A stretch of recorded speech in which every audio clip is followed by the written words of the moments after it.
it's so sad. We look at how our country's potentially irreversibly changing for the worse. I'm sorry, but it is. We've all been lied to our whole lives. Can't you bloody tell?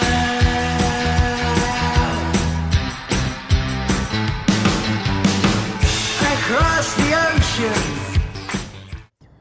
Well, good morning, everybody. You wonderful mother truckers, you, and welcome to another video. So, it's the day after the budget, and yeah, I think pretty much everybody's seen straight through it. So, there is, I suppose, one little, and I mean little, thing where our energy prices are going to come down by a very, very small amount. Be interesting to see if that unit price, I think it's 3.4 pence off your electric and 0.3 pence off your gas. Be interesting to see if that gets passed on to the fixed people. I'm one of those. We fixed ours. So I know Martin Lewis has said it would be unfair if it wasn't passed on. The government said they're looking into it. So let's not hold our breaths.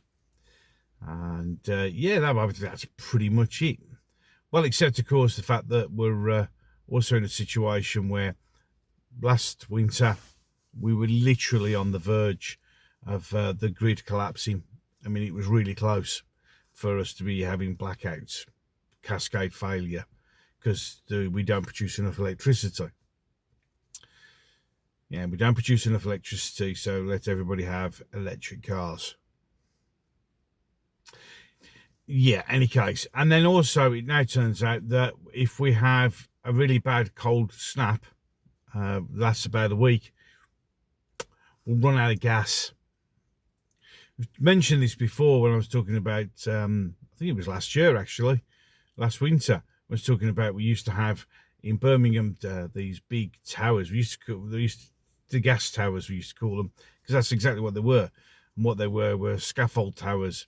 And inside was a bladder, and they would fill that up with natural gas, and it would sit there, and then as you need it, the gas thing comes down. Gas monitors, they're actually called, will actually come down. So you've always had, and these were all over the place, so you had little pockets of gas reserves. They're all gone now. Why, I don't know.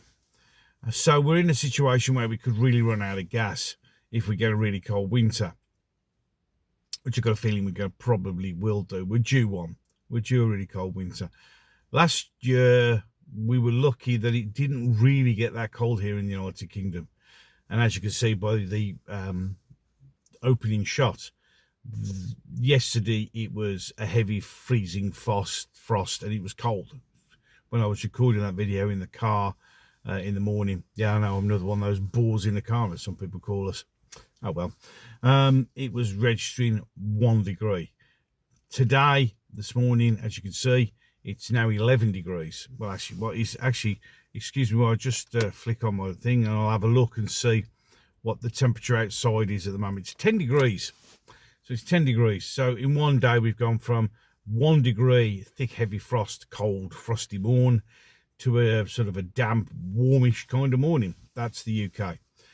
And to be fair, last winter, we didn't get it as bad as we could get it, which is always when people start pointing out the fact that we're quite low on gas. Excuse me, it makes me worry that we'll probably get a bad winter now. Remembering here in the UK, our winters, we're still in autumn, just not long now. December is the first sort of month of winter. In the UK, if you're going to get a bad winter, end of December into January, February time is usually when we kind of get our bad freezing cold weather. So we've been lucky so far. November's been mild. But for those who go, oh, global warming. Well, at the moment, we need to really pray for global warming, because if we get a really cold winter, we're going to run out of gas. So that's a refreshing thing to think about, isn't it? So we're going to have a little reduction in our energy bills. Still going to be the highest energy bills in the EU, even though someone was absolutely boasting yesterday that over 50% of Britain's energy requirement come from renewables. So why are we paying the most expensive energy costs ever? Well, it appears because we're buying our gas from the US and Qatar, because we won't get the natural gas that we have in the North Sea because we're not allowed to drill for that. So we have actually got oil and gas reserves in the North Sea, but this government won't allow us to drill for that and produce our own. So it's easier and better to rely on foreign gas. We're going to be in control of our own energy. But then again, if you look at the country, we're not in control of anything. We've saved British Steel, except of course it's actually owned by the Chinese. Land Rover, just over there, owned by the Indians. Most of our power generation is owned by a combination of the French, the Chinese. Our national airline, British Airways, is actually owned by the Spanish. I mean, we literally own nothing. We have no control. Railways, mixture of French, Dutch, German. Our Royal Mail is owned by Romanians. I mean, we own, as a country, we own almost zero of our own infrastructure. It's owned by other people because successive governments, and I did say successive governments there, have just sold us out to the cheapest bidder, which is when they were talking about this new little nuclear power station in Wales, and it's going to be built. The question is, who's actually going to own it?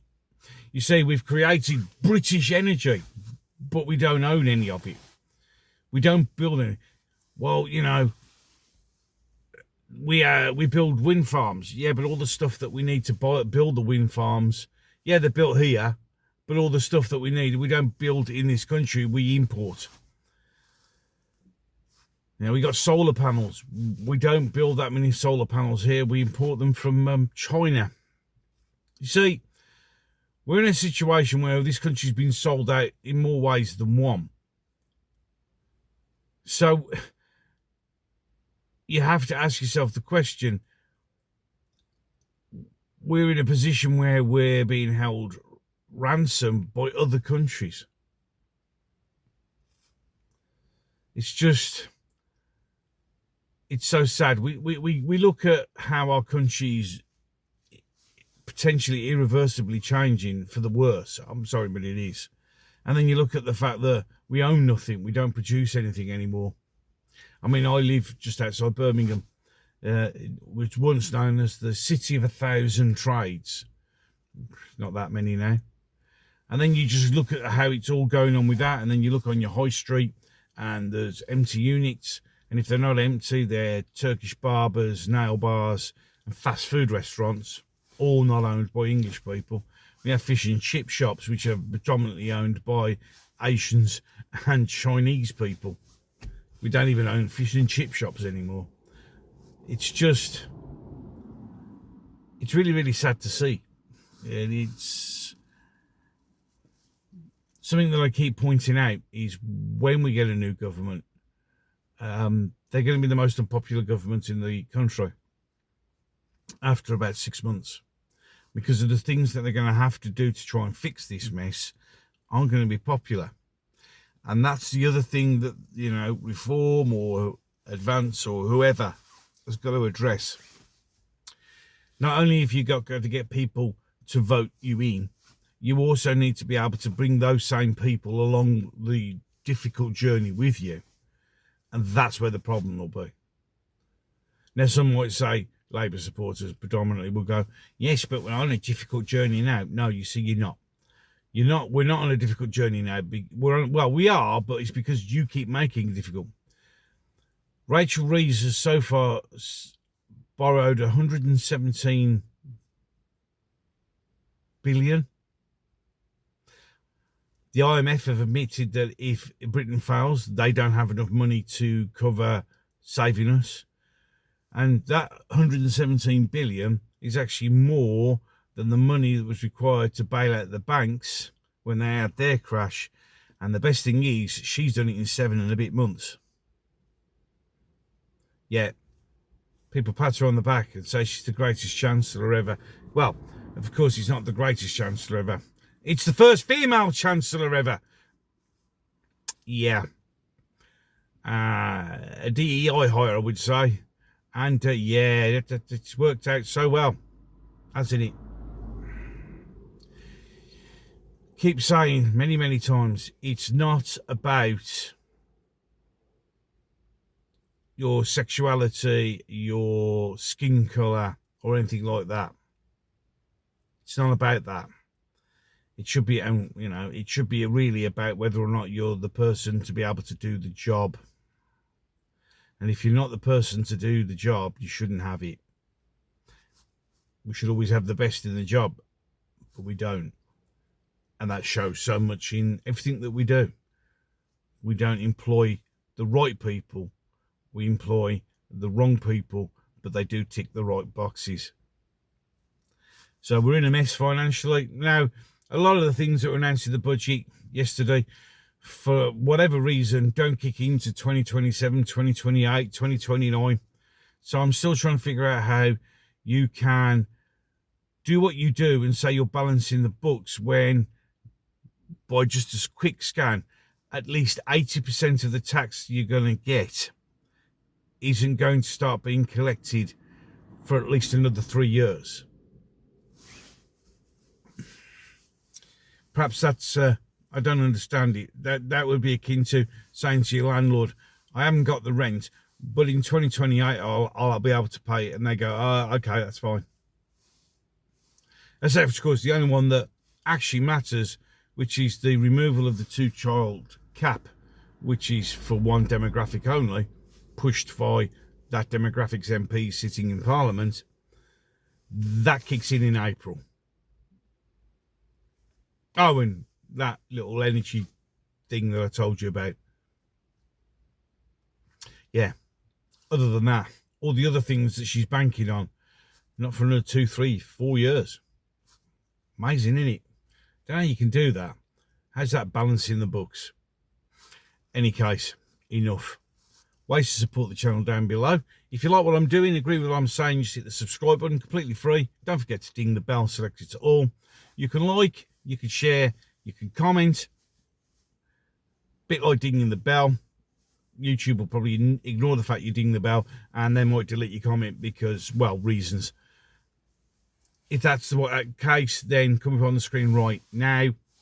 gobstertalks@yahoo.com. You can email me there, and we can keep it in the strictest of confidence unless you don't want to.